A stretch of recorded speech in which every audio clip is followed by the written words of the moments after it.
فضایي سټیشن باندې بعضې خلک شکمن دي.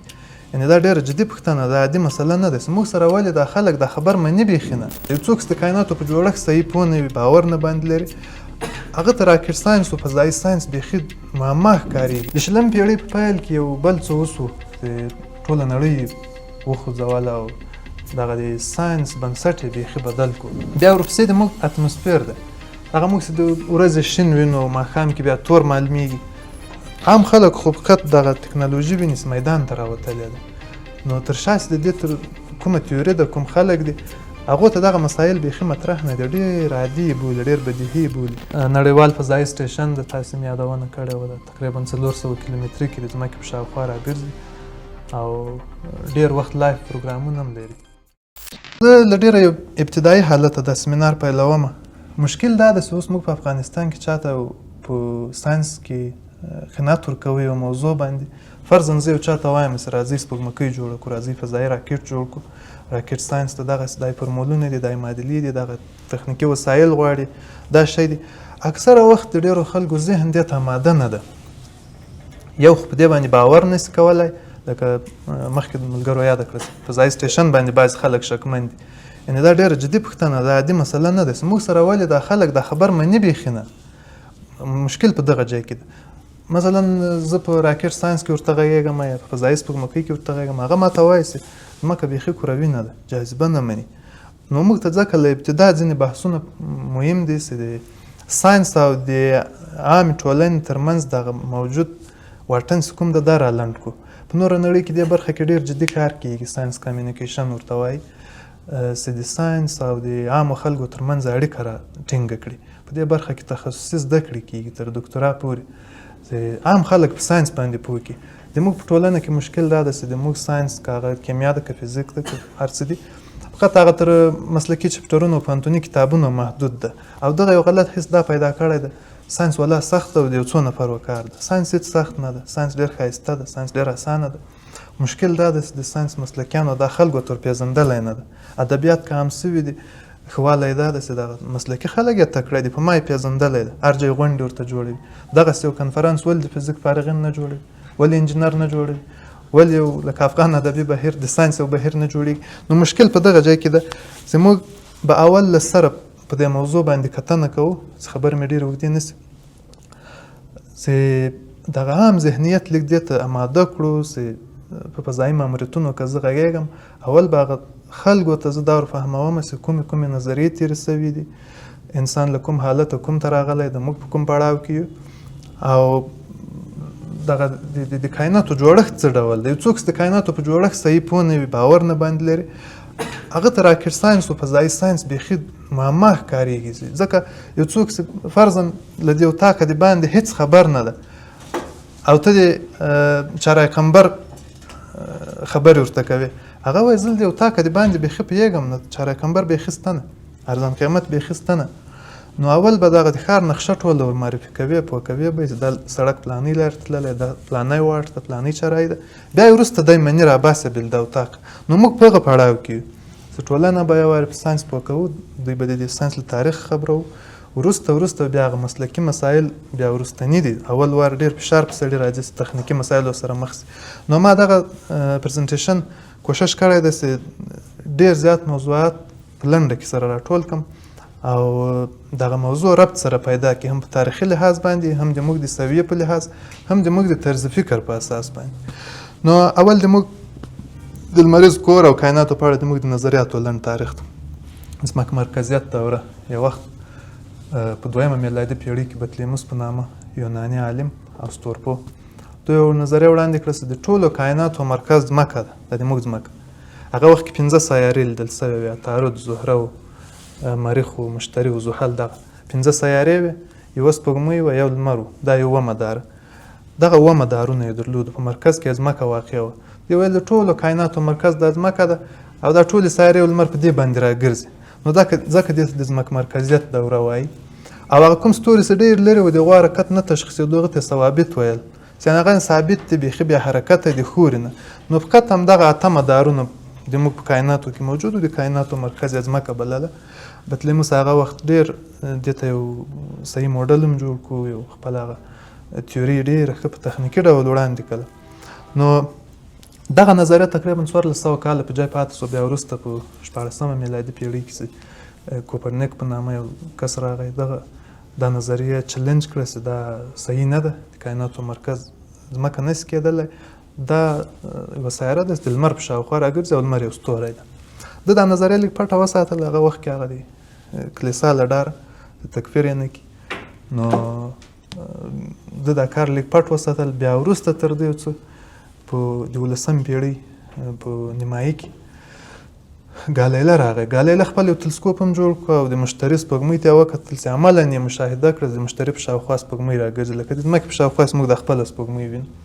هغه هم دا خبره تایید کړه چې د کائناتو مرکز ځمکه نه ده، ځمکه یو سیاره ده، د ستوري لمر په شاوخوا راګرځي او دغه رقم ډېر نور ستوري هم شته لکه د موږ لمر. نو دا نظریه هغه وخت پسې رد شوه. بیا د ګالیله له موندنو وروسته نیوټن هم بیا راغی، هغه دغه جاذبه قوه تشریح کړله چې هر جسم جاذبه لري او سیارې د لمر په شاوخوا راتاویږي، لمر بیا د کهکشان په مرکز راتاویږي. البته کهکشان مرکز په اړوند هغه وخت معلومات نه و، خو دا وړاندوینه کېدای سوه چې دا هر ځلېدونکی شی په اسمان کې موږ ستوری ورته وایو، دا هم لمر غوندې سیارې په خپله شاوخوا لري او دا ټول د یو کهکشان برخه ده. نو موږ له ځمکې مرکزیت دورې چې د ګالیله او د کوپرنیک په مرسته باندې لمر مرکزیت ته راغلو. البته لمر مرکزیت نظریه داسې نه وله چې د ټولو کائناتو لپاره تطبیقول، هغه فقط د موږ د لمریز منظومې دپاره و چې د موږ د کائناتو دغه د موږ د لمریز نظام د موږ د وړې دنیا د دې مرکز ځمکه ده او هر یو ستوری لکه لمر داسې ده.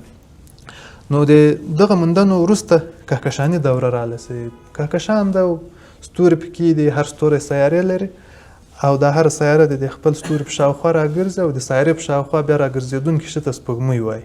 یعنې یو تسلسل ده، د ستوري په شاوخوا باندې سیاره راګرځي، د سیارې په شاوخوا سپوږمۍ راګرځي. دغه یو لنډه خبره. نو دغه خبره تر دغه پورې وه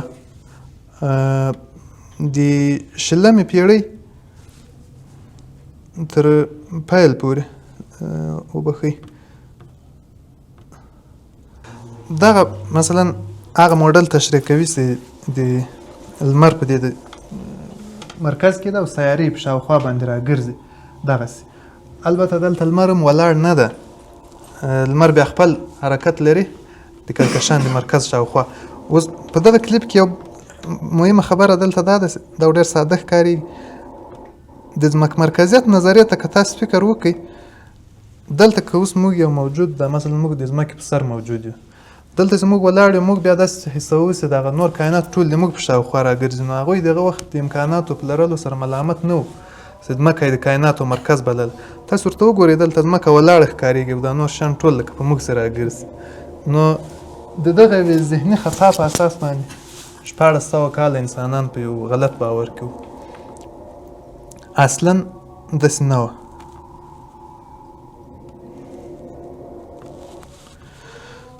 نو د 20مې پیړۍ تر پایه پورې دا باور موجود و چې کهکشان د ستوري پکې دي او هر ستوری د لمر غوندې خپلې سیارې لري. د 20مې پیړۍ په پیل کې یو بل څه وسو چې ټوله نړۍ وخوځوله او دغه د ساینس بنسټ یې بیخي بدل کړو. هغه دوې نظریې وې، یو کوانټم فزیک او بل د انشتاین عمومي او خاصه نسبي تیوري وسرالو.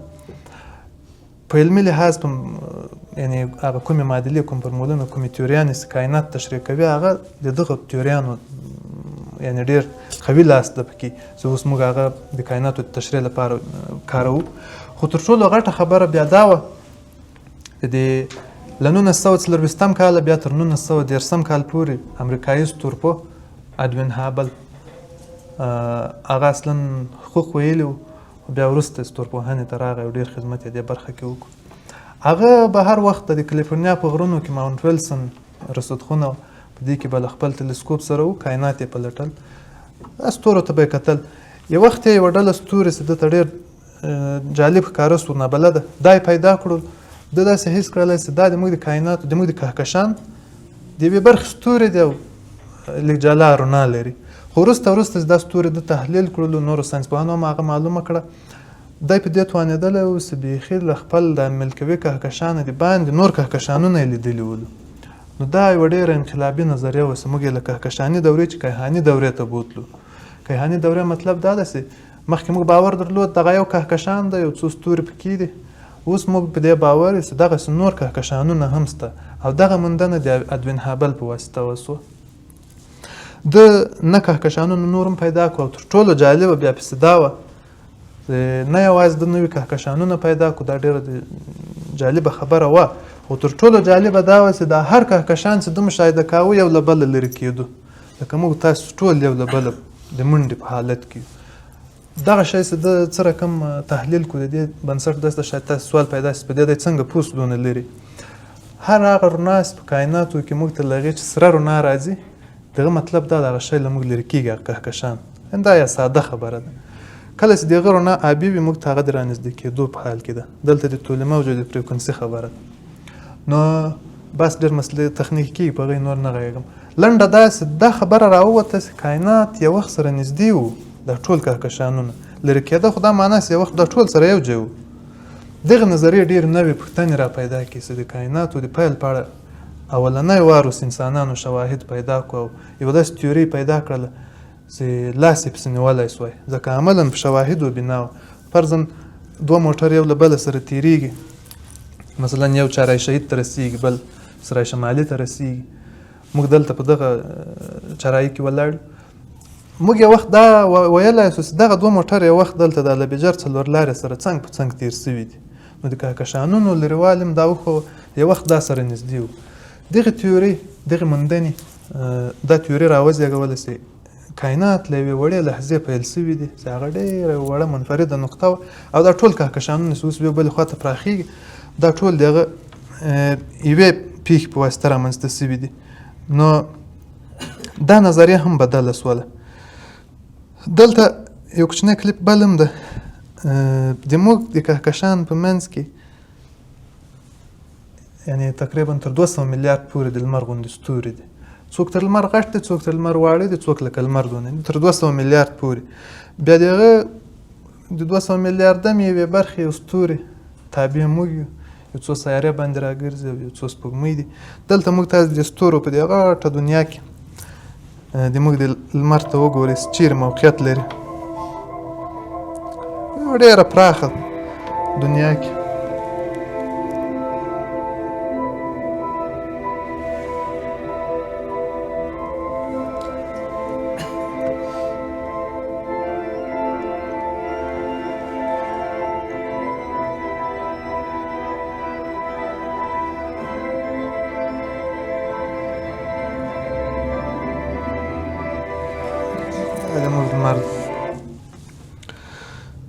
دغه د موږ دنیا ده دا موږ جوړه کړې ده وړه او بیا د دې په شاوخوا باندې یو 8 سیارې راګرځي. ځمکه د هغه سیارو یوه ډلې وړه سیاره ده. او دلته بیا بل کوچنی کلیپ ده. په دې کې بیا موږ خو اوس داسې حس کړله په بل کلیپ کې دغه ټولې سیارې د لمر په شاوخوا باندې راګرځي. اوس د لمر له خپلو سیارو سره بیا د کهکشان له مرکزه څه ډول راتاویږي. موږ ته د سیارو د حرکت په وخت څه رقم ښکارېږي او کله چې بیا دی له خپلو ټولو سیارو سره یو ځای د کهکشان له مرکزه راتاویږي بیا داسې ښکارېږي.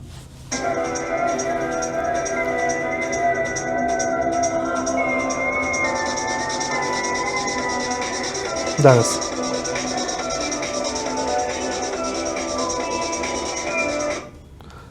دغه بیا د کهکشان له خوا چې ورته وګورو له بیا بلې زاویې، اوس خو موږ د سیارو له زاویې ورته ګورو، بیا لمر له د خپلو سیارو سره دغسې په یوه بله لاره باندې راتاویږي او په هرو 225 میلیون کلونو کې یو واره د لمر له شاوخوا راتاویږي. نو د ځمکې عمر تقریبا 15 میلیارد کاله ده یا څه کم. نو په دغه عمر کې د ځمکې په له حسابه لمر یې له 100 وارې د کهکشان له مرکزه راتاو سوی ده. یعنې په دې حساب د ځمکې 15 میلیارد کاله د لمر په حساب 100 کاله کېږي. 15 میلیارد کاله 100 کاله کېږي. البته د وخت په تړاو نه، دا فقط یو واحد ده. د تاسو خبرې ته هم اشاره وه د وخت تړون، وروسته به خبرې باندې وکړو. د لمریز نظام جوړښت او کیسه په دې باندې ځکه لږ ډېر تم کېږو چې د موږ برخلیک په دغه لمریز نظام پسې تړلی. موږ د پراخو کایناتو په یوه ډېر واړه کونج کې اوسېږو. او له دغه دنیا سره هم سروکار ده. دلته د موږ په لمریز نظام باندې څه پیدا پکار دي، ځکه موږ که سپوږمکۍ په فضایي ماموریتونو کې چیرته لیږو یا راکټ توغوو نو خو د موږ له ادرسه یې کوو، له ځمکې یې کوو، نو موږ په دې باندې اول باید وپوهېږو چې دلته چې شی له موږ سره ګاونډ کې پراته دي، کوم خنډونه شته، کومې لاسته راوړنې شته، د موږ موقعیت په کوم خاطر دلته جالب ده. په مرکز کې لمر ده، بیا وروسته عطارد سیاره ده، له هغې وروسته زهره ده، دریم مدار کې ځمکه ده، څلورم مدار کې مریخ ده، پنځم مدار کې مشتري ده، شپږم کې زحل ده، اووم کې اورانوس ده او اتم کې نپتون ده. دغه اته د موږ سیارې دي او د سیارې تعریف دا ده چې موږ باید وپېژنو له نورو کاڼو له نورو اسماني اجرامو تفاوت دا ده چې سیاره به ګرد شکل لري، د خپل د جاذبوي قوې په اساس باندې به یو ګرد غوندې شکل جوړوي، تقریبا ګرد، مکمل ګرد هم نه، کروي. ځکه ځمکه مکمله کروي نه ده، ځکه جاذبه یې ډېره قوي نه ده. لمر او ستوري مکمل کروي دي د ډېرې قوي جاذبې په اساس باندې، ځکه جاذبه په مرکز عمل کړي او هر شی ګردوي، ډېر منظم یې کروي کوي. نو د سیارې اول شرط دا ده چې کروي شکل به لري او د ستوري په شاوخوا به راګرځي، دا یې دویم شرط. دریم شرط دا ده چې د خپلې جاذبوي ساحې په شاوخوا کې به هېڅ بل شی آزاد حرکت ته نه پرېږدي. که د ده ساحې ته هر شی ور داخل سو د ده تابع به ګرځي، یا به په ده باندې ورلویږي، ځان ته سقوط به باندې کړي، یا به د جاذبوي کشش په واسطه باندې د ده په شاوخوا راګرځي او په سپوږمۍ به بدلېږي، لکه دا موږ سپوږمۍ چې ده. نو دغه درې د سیارو شرطونه دي، تر نورو کاڼو غټې دي، د موږ په لمریز نظام کې چې دي. نو د موږ په لمریز نظام کې عطارد اته سیارې دي. عطارد هېڅ سپوږمۍ نه لري، دغسې بې سپوږمۍ ده. زهره هم سپوږمۍ نه لري. د موږ ځمکه یوه سپوږمۍ لري، دا موږ یې وینو، ورسره بلد یو. مریخ دوې سپوږمۍ لري، د ده په شاوخوا باندې راګرځي. بیا د مریخ وروسته په پنځم مدار کې مشتري راځي. مشتري د موږ د کایناتو تر ټولو هغه لوی ستوری سیاره ده. د مریخ او د مشتري ترمنځ تاسو که په دغه تصویر کې ورته وګورئ، دا مریخ ده او دغه مشتري ده. په دغه مابین کې دغسې یو بله د کاڼو یوه سلسله هم شته دلته موجوده ده، دې ته اسټرویډونه وایي، اسټرویډ بیلټ. دغه کمربند کې بیا یو څه نامنظم شکله کاڼي دي. د لمریز نظام د جوړښت له وخته دا پاته دي، تقریبا 4.5 میلیارد کاله مخکې له کوم ډیسک نه چې دا جوړ شو، له هغه راسې دلته پاته دي. شکلونه یې ځکه نامنظم دي، جاذبوي قوه یې ډېره قوي نه ده چې د ګرد کې د سیارو په ډول، نو نامنظم دي. دا هم د لمر په شاوخوا باندې راتاویږي. دا له څو کیلو نیولې بیا تر څو کیلومتره پورې قطرونه لري، مختلف کاڼي دي دلته راتاویږي. نو که موږ کومې سپوږمکۍ لیږو په فضایي ماموریتونو کې، دغه کاڼي موږ ته خنډ جوړولی شي. اول به موږ د هغو کاڼو موقعیتونه هم ټاکو چې دا نن زه کوم راکټ توغوم، سپوږمکۍ توغوم، د فلاني کاڼي مسیر به په هغه ورځ چیرې وي، په هغه ساعت، په هغه لحظه کې. دا ټول شیان سنجول کېږي، له هغې وروسته بیا دا ماموریت ترسره کېږي. نو دغه کاڼي موږ ته سردرد هلته جوړ کړی ده، خو ډېر جدي نه ده، ځکه فضا ډېره پراخه ده هلته بیا. خو یو بل خطر یې دا جوړ کړی دغه کاڼو، بعضې وخت د ده نامنظم شکل توب له وجې دا سره بېتولي کېږي او خطا کېږي له خپل مسیر. ځکه که دا د فوټبال یا د کرکټ توپ تاسې فرض کړئ، دا که اوس داسې نامنظم وای، ګرد نه وای، لږ چارکونجه غوندې وای، هېڅ بتونه بې نظمه کېدو به.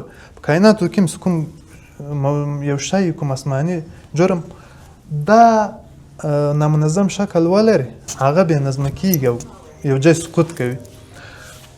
او دغسې کله له مدار راوځي، نو په موږ باندې د رالوېدو خطر شته د سیارو په شاوخوا باندې. خو بیا دلته د خدای یو فضل دا سوی ده چې مشتري تر موږ 3 چنده په جاذبه قوه کې لوړ ده.